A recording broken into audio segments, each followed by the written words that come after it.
ఫంక్షన్లలో వెళ్ళినా కూడా మనం ఏకంగా చెప్పులతోటే తినేస్తున్నాం.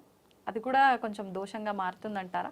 ఉత్త దోషము కాదు, మహాపాపము అన్నాడు. చెప్పులు వేసుకొని చెప్పులతోనే తినటం అనేటువంటిది చాలా చెడ్డది. అది ఆరోగ్యాన్ని మనమే నాశనం చేసుకుంటూ ఉన్నాం. మన చేతులారా చేసుకునేటువంటివి ఇవన్నీ. ఇవాళ వీధి వీధిన హాస్పిటల్స్ ఉన్నాయి అంటే అవునండి, ఎందుకు ఎక్కువైనట్టు?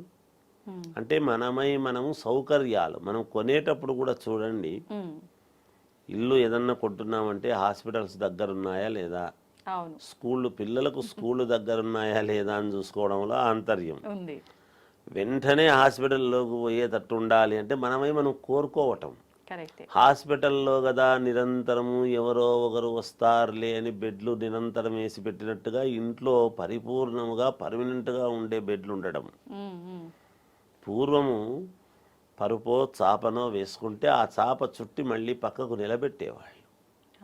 రాత్రి పడుకున్న తర్వాత పొద్దున్న లేచిన తర్వాత రాత్రి మళ్ళీ పడుకునేదానికి ఆ పక్కల వేసుకోవడము, మళ్ళీ చుట్టు పెట్టేటువంటి సాంప్రదాయం ఉండింది.